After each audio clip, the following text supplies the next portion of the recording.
예, 그리스도 안에서 우리는 새 사람이 되었습니다. 이 새 사람으로 살아가는 것이 어떤 삶인지 하는 것을 지난주에 이어서 오늘도 계속해서 살펴보려고 합니다. 사도 바울은 오늘도 본문에서 속사포처럼 어떻게 새 사람으로 살아야 하는지를 말씀해 주고 있습니다. 더러운 말 입 밖에도 내지 말고 은혜 끼치는 말 하고 또 성령 근심시키지 말고 또 노하거나 분노하거나 말싸움하거나 다투거나 그런 것 교회에서 하지 말고 친절하게 대하고 불쌍히 여기고 서로 용서하라. 그렇게 말씀을 해주고 있습니다. 자, 왜 이런 권면들을 사도 바울이 쭉 속사포처럼 나열하고 있을까요? 이런 문제들이 에베소 교회에 있었기 때문에 말씀을 하고 있는 것이죠. 오늘날 교회는 어떨까요? 예, 똑같은 이런 문제를 가지고 있습니다. 사람 사는 데는 여전히 이런 문제들이 있습니다. 왜 우리가 이렇게 생각 없이 살아가느냐 하면요.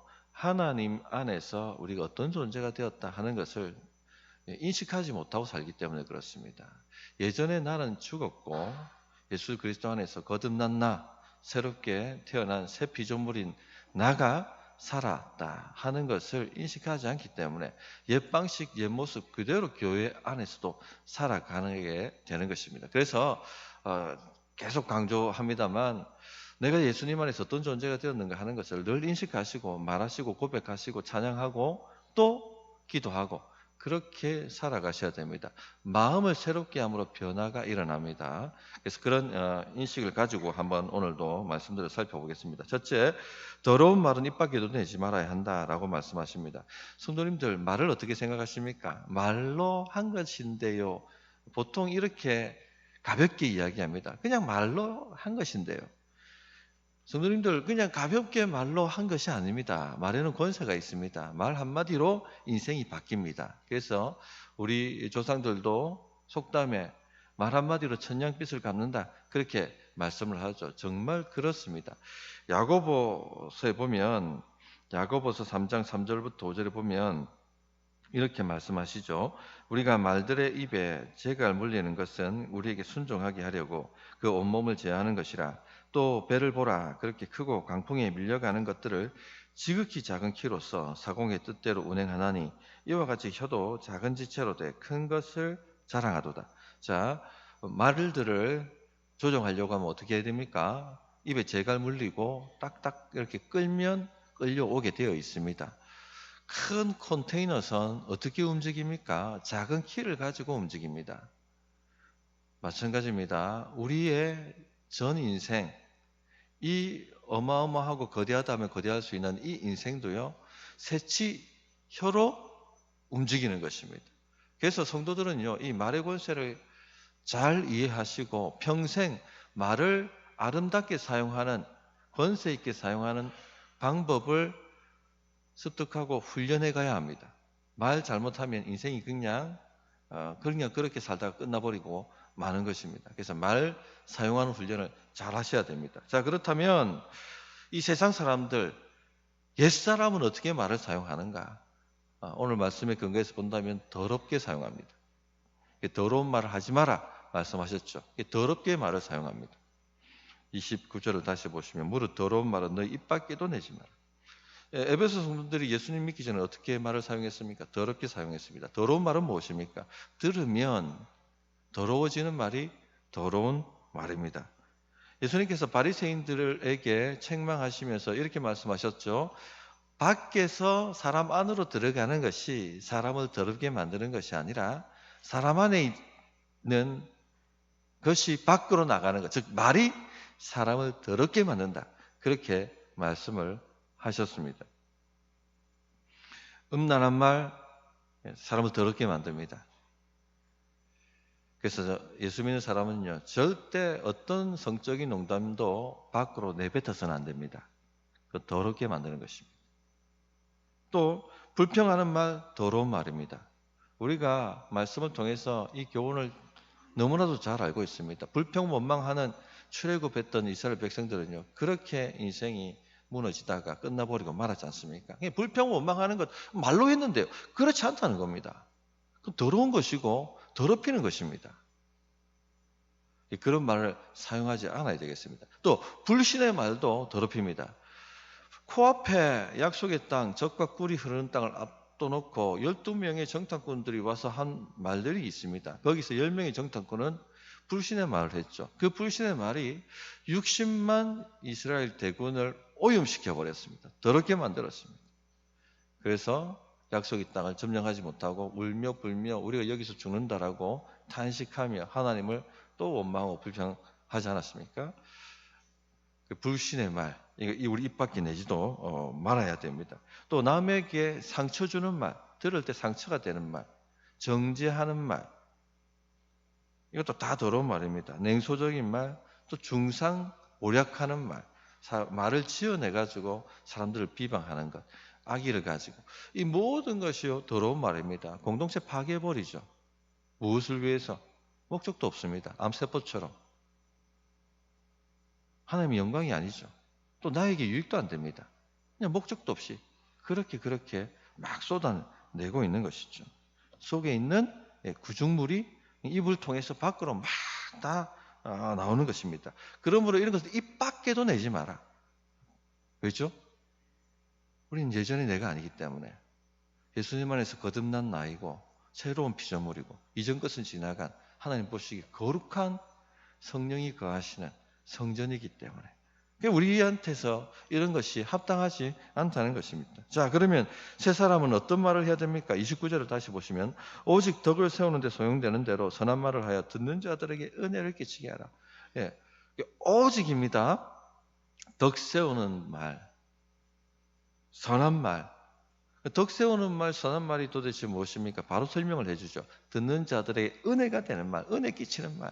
이것이 덕 세우는 말이고 선한 말입니다.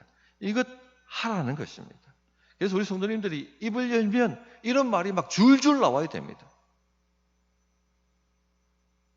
그렇다면 은혜 끼치는 말은 도대체 뭘까요? 몇 가지만 제가 정리를 해서 말씀을 드리겠습니다. 첫째는요, 믿음의 말을 하십시오. 입을 열면 믿음의 말이 줄줄 나와야 됩니다. 10명의 정탐꾼은 불신의 말을 했지만 요수와 갈렙 2명의 정탐꾼은요 믿음의 말을 했습니다.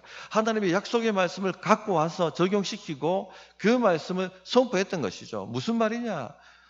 약속의 땅을 우리가 충분히 점령할 수 있다. 우리가 그들의 밥이 아니라 그들이 우리의 밥이다. 들어가면 승리하게 되어 있다. 하나님이 함께 하신다. 그렇게 하나님의 약속의 말씀을 적용해서 선포하는 것, 그것이 믿음의 말이죠. 덕 세우는 말입니다. 그렇기 때문에 우리 성도님들 하나님의 말씀을 자주 읽고 그 약속의 말씀을 붙들고 자주 자신한테 선포하십시오. 그리고 기회가 되는 대로 듣는 사람들에게도 그 약속의 말씀을 붙들고 선포하고 적용하고 그런 것들을 해주셔야 된다는 겁니다. 그것이 덕 세우는 말, 은혜 끼치는 말입니다. 아는 목사님께서 전도사 시절 때 전세 사기를 당하셔가지고 2천만 원을 다 잃어버리게 되었습니다. 요즘도 전세 사기가 있어서 피해자들이 많이 있지 않습니까? 그때도 이런 일들이 많았습니다. 얼마나 낙심이 되겠습니까? 전 재산이 2천만 원인데 이제 어디 가서 살아야 됩니까? 크게 낙심이 되어서 전도사님이 집에 들어왔는데 사모님이 굉장히 지혜로우신 분이었습니다. 어떡하냐고 막 따지고 막 바가지 끌고 그렇게 한 것이 아니라 여보 이렇게 와보라고 하고는 자기 무릎에 머리를 누이게 한 다음에 머리를 쓰다듬으면서 믿음의 말을 선포했답니다. 여보 2천만 원 우리에게 너무나 큰 돈이고 전 재산입니다. 그러나 2천만 원이 하나님은 아니시잖아요. 지금까지 우리가 하나님 보고 살았고 하나님께서 여기까지 우리를 인도하셨고 복을 주셨기 때문에 앞으로도 2천만 원 없어도 우리에게 복을 주시고 우리 삶을 인도해 주실 줄 믿습니다. 그렇게 함께 하나님을 의지하십시다. 그 말을 해준 거예요. 근데 그 말을 갖다 딱 듣는데 이게 믿음이 올라온 것이죠. 원망 불평하던 낙심했던 마음은 다 사라지고 믿음이 딱 사람한테 이 믿음의 말을 선포하고 믿음이 올라오면요 그 문제 해결됩니다. 믿음은 하나님의 능력이 임하는 통로이기 때문에 그렇게 그 어려운 일들을 극복하셨답니다. 그러니까 우리 성도님들이 믿음의 말을 하셔야 돼요. 둘째, 축복의 말입니다. 누가복음 10장 5절부터 6절에 보면 주께서 이렇게 말씀하셨죠. 어느 집에 들어가든지 먼저 말하되 이 집이 평안할지어다 하라. 만일 평안을 받을 사람이 거기 있으면 너희의 평안이 그에게 머물 것이요 그렇지 않으면 너희에게로 돌아오리라. 우리 하나님께서는요, 서로 이 축복을 주고받는 것을 굉장히 기뻐하십니다. 그리고 그 주고받는 축복을 성취시켜 주시는 것을 좋아하십니다. 그러므로 축복의 말을 자주 하십시오. 우리가 이 오랫동안 알고 지내다 보면요, 말을 함부로 사용할 때가 있습니다. 제가 전에도 칼럼을 통해서 몇 번 그런 것을 말씀을 드렸습니다만, 제가 청년들을 지도할 때 이 청년들이 유치부부터 청년에 이르기까지 함께 자라오다 보니까 말이 굉장히 격이 없이 나와요. 그래서 서로를 향해서 찌질해 뭐 이런 말을 하는 겁니다. 깜짝 놀랐습니다. 그 저주다. 그 말을 함부로 하지 마라. 축복의 말을 해야 되지. 그렇게 말을 고쳐준 적이 있습니다. 우리 성도님들은 어떻습니까? 잘 생각해 보세요. 축복의 말을 해요. 축복의 말을. 자녀들에게도 축복의 말을 계속 선포하셔야 됩니다. 하나님께서 그런 말들을 통해서 복이 임하도록 역사하시는 것입니다. 셋째, 권면의 말입니다. 데살로니가전서 5장 14절에 보면 또 형제들아 너희를 권면하노니 게으른 자들을 권계하며 마음이 약한 자들을 격려하고 이런 말씀이 있습니다. 권면, 권계는요, 진리에 벗어났을 때 그것을 깨닫게 만들어 방법입니다. 이것이 바로 덕 세우는 말씀이죠. 제가 목장에서 우리 성도님들이 말씀을 가지고 삶을 나누는 이야기를 종종 듣습니다. 그런 이야기 중에 보면 말씀을 잘못 적용해가지고 엉뚱하게 빠지고 혹은 낙심에 차서 넋두리하고 그런 경우가 있거든요. 그때 참 지혜롭게 우리 신실한 집사님들이 집사님 그건 좀 아닌 것 같아요 하고 사랑이 듬뿍 담긴 말로 그렇게 권계하고 권면한다 하는 것을 들었습니다. 너무나 잘하고 있는 것입니다. 그렇게 하는 것이 덕 세우는 것입니다. 또 넷째는요, 격려의 말입니다. 아까 읽었던 데살로니가전서 5장 14절을 보면 마음이 약한 자들을 격려하고 라고 하셨어요. 어떤 분들은 보면 늘 흠만 잡는 사람들이 있습니다. 이래서 잘못됐고 저래서 잘못됐고 굉장히 시각 자체가 부정적이죠. 인생이 잘 안 됩니다. 남들도 볼 때 늘 그런 시각으로 이 사람이 이렇고 저 사람 저렇고 돌아옵니다. 격려하십시오. 격려. 특히 마음이 약한 사람들을 격려하십시오. 그래야지 삽니다. 조금 그래도 성숙한 사람이다 싶으면 도전해야 됩니다. 이런 사람들은 열심히 하십시오. 도전해야 되지만 약한 사람들은요, 격려해야 됩니다. 무조건 격려해야 됩니다. 그러므로 이런 덕세우는 말을 통해서 우리 성도님들이 자기 인생뿐만 아니라 우리 교회와 또 성도들을 아름답게 세워갈 수 있기를 부탁드립니다. 두 번째는요, 하나님의 성령을 근심하게 하지 말아야 한다라고 말씀하고 있습니다. 30절 보시면 하나님의 성령을 근심하게 하지 말라. 그 안에서 너희가 구원의 날까지 인지심을 받았느냐. 성령 하나님은요, 인격을 가지신 하나님이십니다.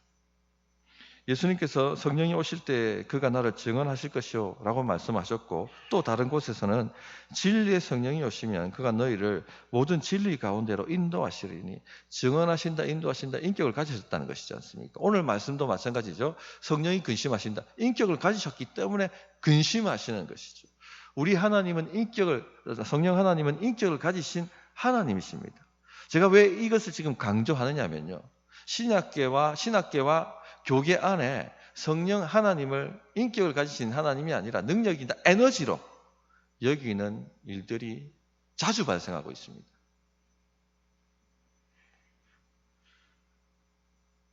제가 성령 집회를 갔는데요, 기름병을 가지고 어떤 강사 목사님이 기도를 하시더라고요. 성령이 임하도록 받도록 기도를 하더라고요. 그리고 난 다음에 성령이 여기 오셨다고, 임하셨다고, 여기 들어가셨다고, 기도받기를 원하는 사람 나오라고. 사람들이 나오더라고요. 그 기름병을 갖다가 그 머리에 부으면서 성령 받아라, 성령 받아라, 성령 받아라. 또 어떤 집회에 갔더니요, 입으로 후 바람을 내밀면서 성령 받아라. 손으로 장풍 쏘더니 성령 받아라. 사람이 막 넘어가고. 이거 굉장히 심각한 신성모독입니다. 내가 기도하면 들어가는 물질입니까? 에너지입니까? 성령님이. 내가 후 불면 나가는 내 마음대로 조정할 수 있는 에너지입니까? 내가 쏘면 나가는 에너지입니까? 심각한 문제죠, 이게. 많은 분들이 그걸 잘못됐다도 판단도 못하고요. 그냥 막 따라가는 경우를 봅니다. 성령 하나님은요, 인격을 지니신 하나님이십니다. 에너지와 진동이나 파동이나 물질이 아니십니다. 인격을 지니신 성령 하나님께서 우리 안에 거하신다는 거예요. 우리 마음에 거하십니다. 오늘 말씀해 보시면 그 안에서 너희가 구원의 날까지 인치심을 받았느니라 라고 말씀하셨죠. 인쳤다는 이 말씀이 성령으로 우리가 거듭났고 성령께서 우리 안에 내주하신다는 것을 상징적으로 표현한 말씀입니다. 인격을 지니신 성령 하나님께서 우리 마음 가운데 거하십니다. 거하시면서 무엇 하십니까? 우리의 지정의가 바르게 되도록 옆에서 도우시는 것입니다. 인간이 타락했을 때 지정의도 삐뚤어졌어요. 그냥 보면 항상 시각이 삐딱하잖아요. 사람들 보면. 하나님에 대해서 항상 삐딱해요. 이 죄가 있기 때문에 그렇거든요. 생각하는 것도 삐딱하고 의지도 삐딱하고 감정도 삐딱하고. 성령께서 오셔서 무엇 하시느냐? 이걸 갖다 바로 잡으신다는 겁니다. 온전해질 수 있도록 도우시는 것이죠.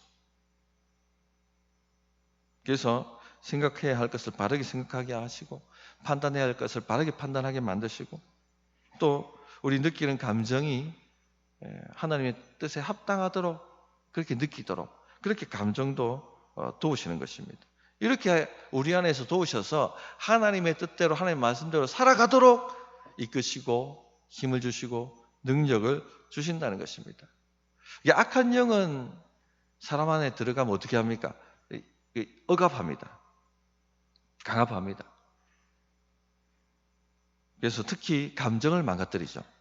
감정 등을 충동시켜버립니다. 예수님께서 변화산에서 내려오셨을 때 그 변화산 밑에가 완전 난리였지 않습니까? 귀신 들린 아이 하나를 데리고 왔는데 제자들이 고치지 못해서 난리가 났습니다. 그러면서 그 아이의 아버지가 예수님께 뭐라고 말씀을 했습니까? 악한 영이 어릴 때부터 이 아이를 잡아서 물에도 던져넣고 불에도 던져넣었다 이렇게 얘기를 하죠. 즉 아이가 물에 뛰어들었고 죽고 싶어가지고 불에도 뛰어들었다는 것입니다. 죽으려고. 누가 시켰다는 거예요? 악한 영이 그렇게 충동을 시켰다는 것이죠. 자살 충동을 느끼게 만들었다는 것입니다. 한 번은 제가 음란한 귀신 들렸던 분을 위해서 기도했는데 그분이 하신 말씀이 있어요. 치유되고 난 다음에. 음란한 귀신이 들어오니까 보는 것마다 다 음란한 상상을 하더랍니다. 안 할 수가 없는 거예요. 계속 그 상상이 들어오더랍니다. 그래서 이 비정상적인 감정, 충동, 강박 이런 것이 일어나고 있다면 악한 영의 역사이죠. 성령께서 지금 역사하고 계신 것이 아닙니다.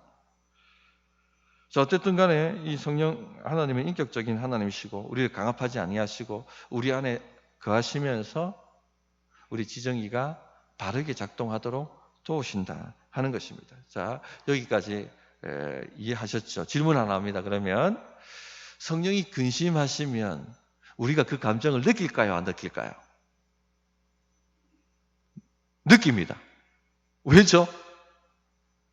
인격적인 하나님, 성령 하나님께서 우리 마음에 거하시니까 당연히 그 감정을 느끼시죠. 왜? 또 우리의 지정의가 바로 되도록 도우시기 때문에. 성령이 탄식하시고 근심하시면 우리도 그 감정을 느껴요.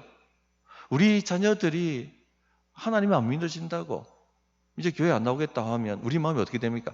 슬퍼지죠. 탄식합니다. 그것과 같습니다.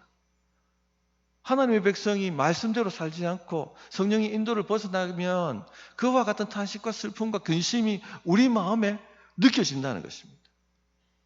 제가 부목사 시절 때 주일 사역 나가는 아침에 아침밥 때문이었는지 뭐 때문이었는지 아내에게 버럭하고 화를 냈습니다.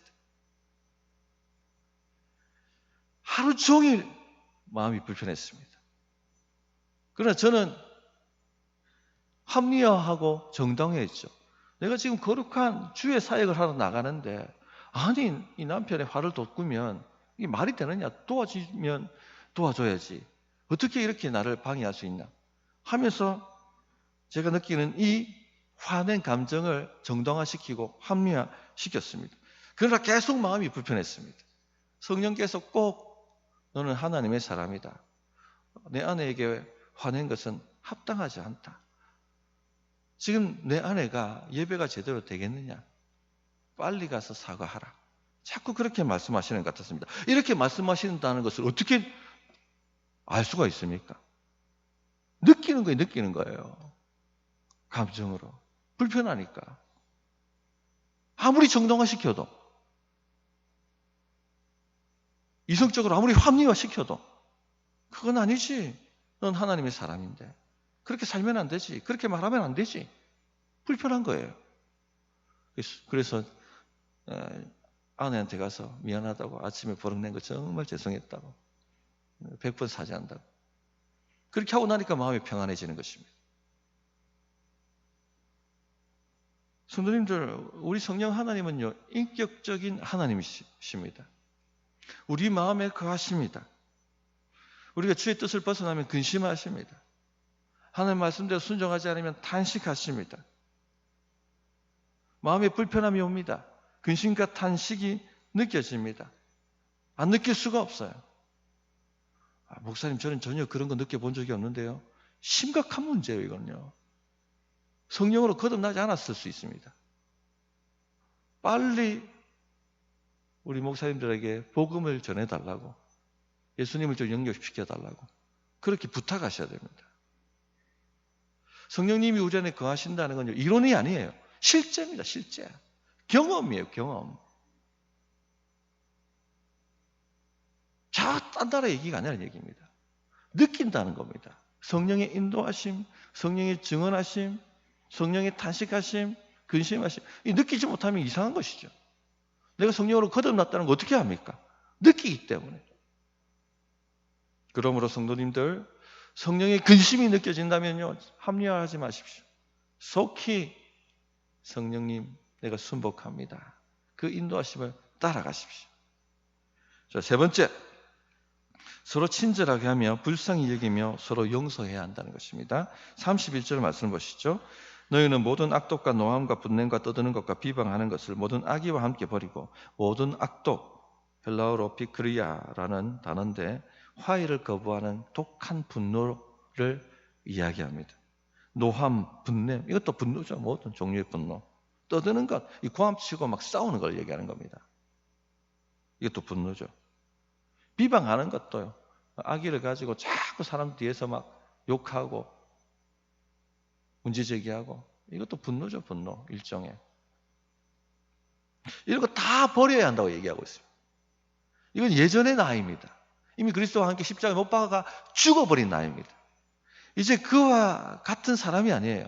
새로운 피조물이 되었습니다. 성령으로 거듭난 나가 되었고 성령이 우리 마음에 거하시는 나가 되었습니다. 이런 사람에게는 이와 같은 모습은 합당하지 않다는 것이죠. 자, 보십시오, 성도님들. 문제가 많은 교회를 가보세요. 그러면 오늘 말한 이와 같은 옛 사람의 모습이 그대로 나오죠. 막 분노하고 서로 다투고 말싸움하고 싸우고 막 교회에서 큰 소리가 나오고. 왜 이렇습니까? 예전에 나가 그대로 살아있으니까.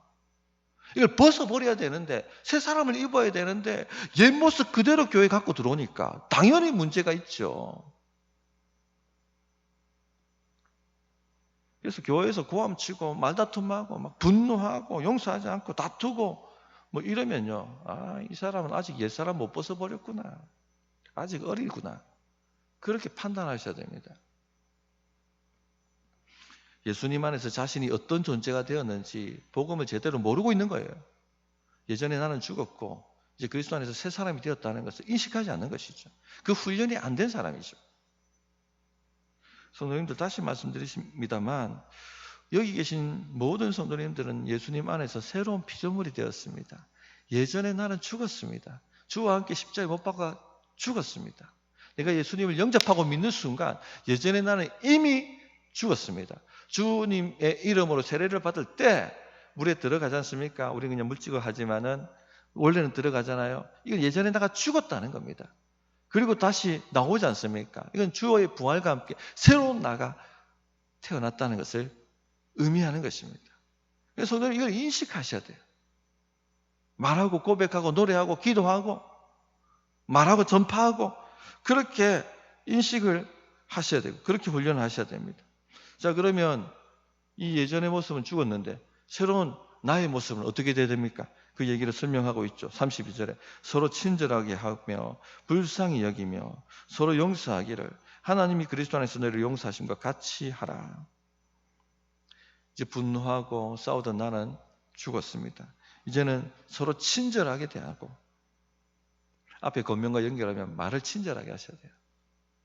상냥한 말을 하시고 덕되는 말을 하시고 또 불쌍히 여기셔야 됩니다. 상처 받으셨습니까? 다 상처를 주고받거든요. 상처 받았습니까? 불쌍히 여기고 용서하십시오.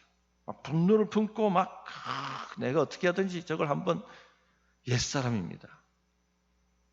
마태복음 5장 44절에 나는 너희에게 이르노니 너희 원수를 사랑하며 너희를 박해하는 자를 위하여 기도하라.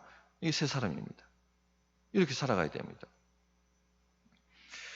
오늘 말씀도 지난주 말씀과 연결해서 본다면 계속 분노에 대해서 지금 계속 말씀을 하고 있습니다.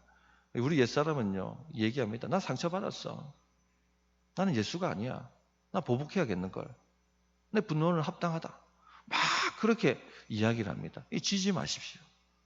항상 그런 마음이 올라오면 너는 죽었다고 얘기를 하셔야 돼요. 예수님 안에서 새로운 내가 태어났다고.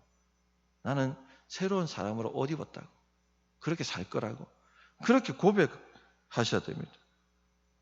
26절에 지난주 말씀했던 것처럼 분을 낼 수 있어요. 화도 날 수 있습니다. 그러나 언제까지 해야 됩니까? 해가 지기 전까지. 그 전에는 다 처리해야 되는 겁니다. 어떻게? 용서하는 것이죠. 용서하는 것.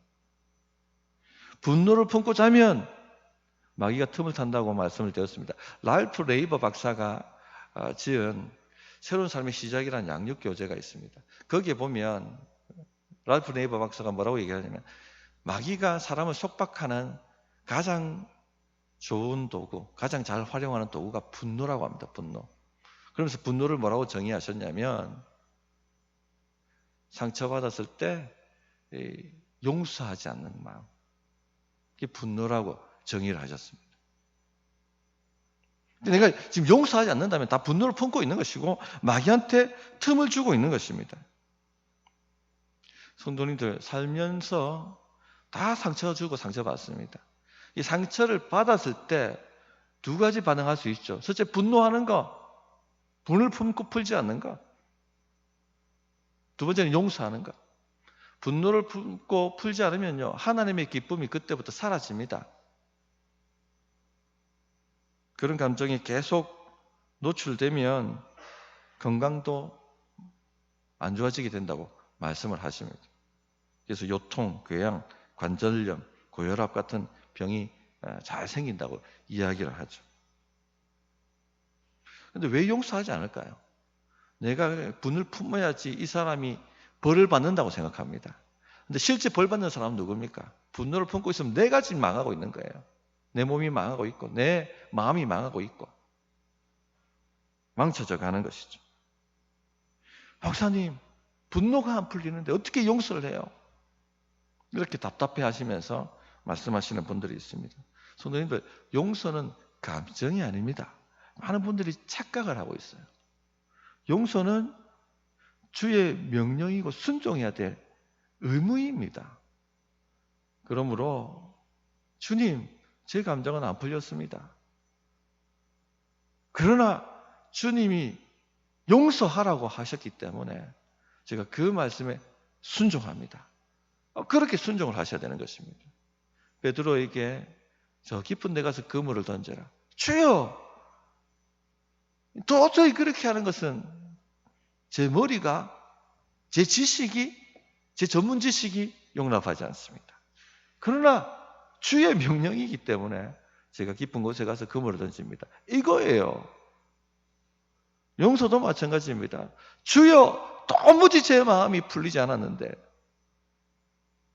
그러나 용서합니다. 주의 명령임으로. 자, 그렇게 할 때요, 엄청난 일이 일어납니다. 베드로가 그물이 찢어질 만큼 물고기를 잡아냈던 것처럼 쓴뿌리가 치유되어지고 고질병이 치유되어지고 성령 충만케 되는 역사가 일어날 것입니다. 여러분 성도님들, 새 사람답게 친절하게 말하고 용서하십시오. 그런 은혜가 있기를 바랍니다. 자, 새 사람으로 어떻게 살아가냐? 새 사람, 옛 사람 벗어버리고 새 사람 입기. 두 번째 말씀을 전했습니다. 첫째, 더러운 말 입 밖에 더 내지 마십시오. 덕 세우는 말, 은혜 끼치는 말을 하십시오. 둘째는요, 여러분 안에 성령님이 거하신다 하는 것을 늘 인식하시고 근심하시는 그 성령님의 근심을 풀어드리십시오. 마음을 불편하면 하지 마세요. 순종하십시오. 셋째, 서로 친절히 대하십시다. 용서하십시다. 분노를 품고 사지 마십시다.